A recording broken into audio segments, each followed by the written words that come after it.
واليوم قاعدة أعمل كرياتين الشعري. هذا الكرياتين يتجنن للشعر وبنفس الوقت تقوية البصيلات والشعر الخفيف، كمان بوتوكس للشعر وتقشير. شو هو؟ هنا أخذت رز الحبيبات الصغيرة، وأخذت كركديه معاه، وأخذت رز تقريبا يعني فنجان قهوة أو أكثر حسب طول شعرك، وأخذت هيك ملعقة أكل من الكركديه مش كثير، وأخذت ملعقة أكل بذور الكتان. كل هذا خلطته مع بعض وراح أخليه يغلي زين لحد ما الرز ينطبخ كويس، وبعديها راح أسكر عليه وأقول لكم كيف راح نكمل الوصفة البيت. وانا لي فتره من دخلنا بالصيف وانا بطلع لكم هاي الوصفه، ومن المكون اساسي يكون بها. المكون هو الارز اساسي. ليش الارز انا كثير مأكده عليه؟ لان في ماده تنعم الشعر وتكثف الشعر وتعطيها كولاجين. اما المواد اللي دا اضيفها فهي تقوي وتعطي كولاجين كمان، وتقوي وتكثف وتحفز النمو.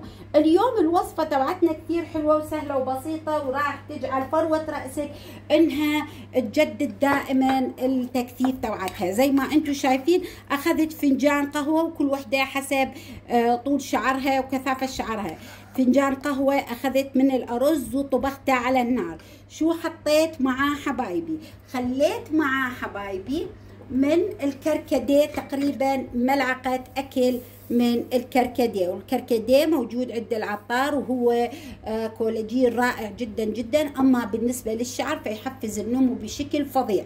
بالنسبه للصبايا اللي شعرهم ذهبي او اشقر ما في داعي تحطون الكركديه، فبدون الكركديه لان الكركديه راح يحمر الشعر تبعتك. انا بالنسبه شعري مائل على حمار، فما في اي مشكله بالنسبه للكركديه. حطيت ملعقه اكل من الكركديه، وملعقه اكل كبيره حطيت من البذور الكتان. ملعقه اكل كبيره من البذور الكتان. وبذور الكتان كرياتين للشعر، هي بتنعم وبتصفي وبتكثف وتجعل الشعر مثل الحرير. طريقته ان شاء الله انه جميع الخوات يستفادون من عندها. يا ريت تشوفون الفيديو اللي على قناتي، قناه مملكه الفنون والتجميل. عملنا زيت رائع جدا جدا للوجه ولمنطقه العين اللي تشكي من تجاعيد حول منطقه العين، عملناه من الكمون. طيب هذا حبايبي شو راح نسوي؟ راح نحاول اخذته وحطيته على النار وطبخته كثير كويس لحد ما صار زي ما انتم شايفين انه كثير جامد. وكمان حبايبي تماسك كله مع بعض، تخليه يبرد 100% معاكي. وبعديها حبيبتي بالنسبه للصبايا اللي ما شعرهم اشقر راح تحطين البديل، وراح نعطيك البديل. شو هو البديل؟ سهل وبسيط وان شاء الله موجود بكل بيت. راح تحطين الجل الالوفيرا قطعه بقد هذه، بتنظفيها وبتحطيها معاه وبتخلطيها زين. الالوفيرا رائعه، وممكن حتى هسه انا بحطها وبخلطها طيب معاها، يعني ممكن حتى الشعر الاسود تستعملها. هون حبايبي راح احاول انه بخلطه كثير كويس زين، وأجمع كل اشي ان شاء الله بدون ما بس صفوه. عفوا ما قلت لكم صفوه من الورق. شيلي حطي ورق الكركديه، الورد مال الكركديه حطي شويه خشن صفيه شيليه من عنده. ممكن تحطيه ما في مشكله. انا ظلت اكم من حبه من الكركديه او شيليه ما في اي مشكله. ضروري جدا انك حبيبتي تخلطيه كثير كويس علشان ما يمسك بالشعر، لان بذور الكتان ممكن تمسك بالشعر. خلطيه كثير كويس. راح اخلطه وارجع لكم. وزي ما انتم شايفين حبايبي انا خلطته.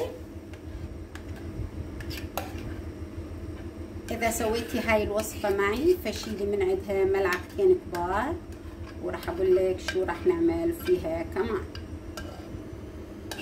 لأن في كثير وصفات ممكن نستعملها للبشرة وللشعر.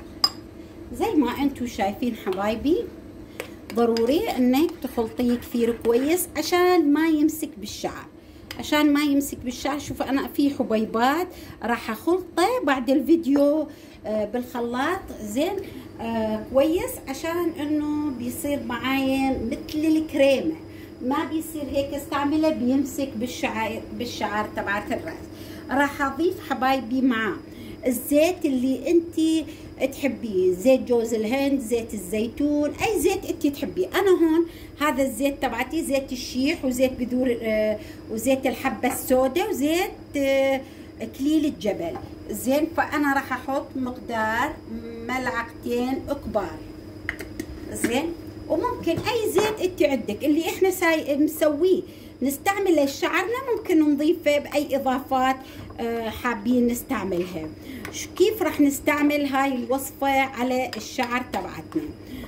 اذا حبيتي تضيفي له زيت جوز الهند ما في اي مشكله، كمان ممكن تضيفي له زيت جوز الهند كمان هيك ملعقه كبيره اذا حابه. طيب كيف راح نستعمله حبايبي؟ راح نستعمله على شعر مبلل. بتجيبين هيك سبراي، عفوا بتجيبين سبراي وترشين شعرك بالمي، بقى ترطبيه احسن عشان انه يتغذى كثير كويس، وتحطين عليه هذه الخلطه وتلفيه شعرك بكيس نايلون تبعت القبعه تبعت الحمام، وتسيبيه جو حار ما يحتاج حتى انه تلفيه فوطه، وتسيبيه مو اقل من 45 دقيقه. بعد مرور 45 دقيقه ممكن تستعمليه لشعرك بكل سهوله. عفوا ممكن تغسليه حبيبتي بالشامبو بالبلسم وتكررين هاي العمليه مرتين بالاسبوع. راح تشوفين الفوائد تبعتها لا تعد ولا تحصى حبايبي. ممكن حبايبي نعمل كمان من نفس الوصفه اللي انتم شايفيها، نعمل من عندها كمان شو نقول تونر للشعر. كيف راح نعمل التونر؟